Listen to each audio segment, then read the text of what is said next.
கடந்த கால தேர்தலில் நம்ம பார்த்துருக்கிறோம். பல போலி வாக்காளர்கள் பல பேர் இறந்து விட்டார்கள், அவங்க பேரும் இருக்கும். அப்புறம் இடம் பெயர்ந்தவர்கள் 2 ஓட்டு வச்சிருப்பாங்க, இங்கே இந்த ஊரில் ஒரு ஓட்டு, அந்த ஊரில் ஒரு ஓட்டு வச்சிருப்பாங்க. இப்படி இருக்கிற வாக்குகள் எல்லாம் கள்ள ஓட்டு போடுறதுக்கு ஏதுவாக, குறிப்பாக திமுகவுக்கு அது உடந்தையாக இருக்கும். இந்த வாக்காளர் பட்டியல் சரி செய்வது என்ன பிரச்சனை உங்களுக்கு? சரி செய்தாக வேண்டும். இப்ப இருக்கின்ற தொழில்நுட்பம் பயன்படுத்தி ஒருவருக்கு ஒரு ஓட்டு தான், அது இல்லாமல் இல்லாதவர்களுக்கு ஓட்டு இருக்கக்கூடாது. இதை சரி செய்ய வேண்டும். அதை நிச்சயமாக செய்யணும். யார் செய்வா? எலெக்ஷன் கமிஷன் தான் செய்யணும்.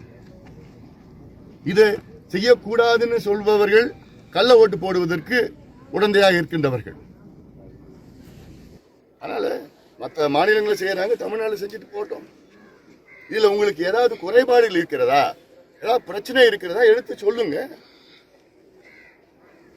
ஏன்னா இது பல உதாரணங்கள் நம்ம இந்த ஈரோடு இடைத்தேர்தலில் நம்ம பார்த்தோம்.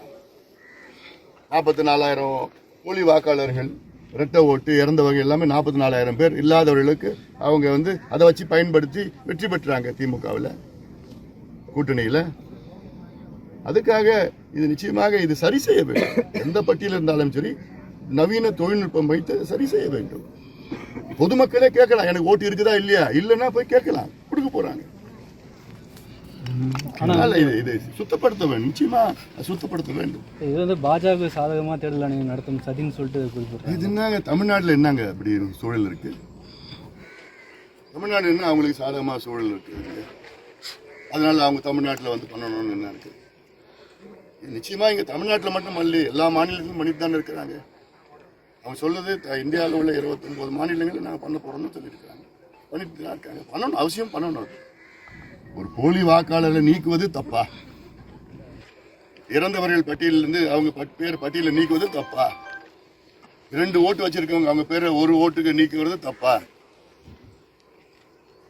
இது தொடர்பாக நவம்பர் 2 அனைத்து கட்சி கூட்டம், அது அவங்க கூட்டம். இது அனைத்து கட்சியெல்லாம் இல்லை, அது அவங்க கூட்டம், அவங்க கூட்டணி கூட்டம். பாட்டாளி மக்கள் கட்சி அந்த கூட்டத்தில் கலந்துக்குமா?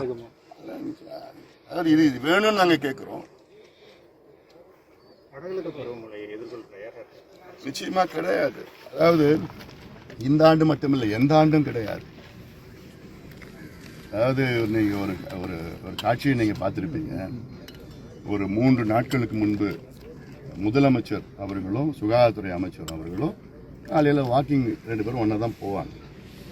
அந்த வாக்கிங் போயிட்டு கொஞ்சம் ரெஸ்ட் எடுக்கிற டைமில் அங்கே அடையார் ஆற்றினுடைய முகத்துவாரம், அங்கே வாக்கிங் பண்ணுறதே அந்த கரையோரத்தில் தான் வாக்கிங் பண்ணுவாங்க. அந்த ஆற்று முகத்துவாரத்தை இவங்க பார்வையிடுறாங்களாம். என்ன பார்வையிடுறாங்களாம்? பருவம் பணிகள் வேகமாக நடந்திருக்குதா, எல்லாம் பண்ணியிருக்கிறாங்களா? எப்போ பார்வையிடுறாங்க? வடகிழக்கு பருவம் 1 வாரத்துக்கு பிறகு. இது எப்போ பார்வையிட்டு இருக்கணும்? 2 மாதத்திற்கு முன்பு. 2 மாதத்திற்கு முன்பு பருவம், தென்மேற்கு பருவத்துக்கு முன்பு பார்வையிட்டு அது முகத்துவாரத்தை சுத்தப்படுத்தியோ ஆழப்படுத்தியோ அகலப்படுத்தியோ அந்த வேலையை செஞ்சுருக்கணும். எப்போ பார்வையிடுறாங்க? 3 நாளுக்கு முன்னாடி. இதோட இது ஒன்று போதும், இந்த ஒரு விளம்பரம் போதும், சுய விளம்பரம் போதும், மக்களை ஏமாத்துகின்ற இந்த ஒரு விளம்பரம் போதும். எங்கேயுமே தூர்வாரல. ஏன் 2 லட்சம் ஏக்கர் டெல்டாவில் சம்பா பயிர் மூழ்கிடுச்சு? ஏன்னா அந்த தண்ணி, தேக்கிற தண்ணி வெளியில் போகிறதுக்கு அங்கே வழி இல்லை, தூர்வாரல. கடைமடை பகுதியில் தூர்வாரல, ஏரி குளங்களில் தூர்வாரல, கணக்கு மட்டும் காமிச்சிருக்கிறாங்க. இப்போ என்ன, இப்போ வடகிழக்கு பருவம் இப்போ தீவிரம் அடைஞ்சிருக்கு. சென்னையிலாம் இப்போ வெள்ளம் வர சூழல் இருக்குது. இப்போ நான் இதுக்கு முன்பு 2 மாதத்துக்கு முன்பு சென்னை மக்கள்கிட்ட நான் ஒரு ஆலோசனை சொல்லியிருக்கேன். இந்த பருவத்துக்கு முன்பு எல்லாமே ஒரு வீட்லேயும் ஒரு போட் வாங்கி வச்சுக்கோங்க, நல்ல படகு வாங்கி வச்சுங்க. இந்த தருமபுரி பகுதியில் பரிசல் நிறைய கிடைக்குவாங்க, அங்கே கூட எடுத்துகிட்டு போய் அங்கே பயன்படுத்திங்க. இதுதான் பயன்படுத்தப்படும். ஏன்னா அங்கெல்லாம் இங்கே கார் வச்சுருந்தீங்கன்னா அடிச்சுன்னு போயிடும், பைக்லாம் அடிச்சுன்னு போயிடும். போட்டில் தான் நீங்கள் போக முடியும்னு நான் இப்போ ஆலோசனை சொல்லியிருக்கேன். 60 ஆண்டு காலமாக ஆட்சி செய்து இன்னைக்கு சென்னையில் மழை வந்ததுன்னா போட்டில் தான் போகிற சூழல். இதுதான் திராவிட மாடல். இன்னைக்கு திமுக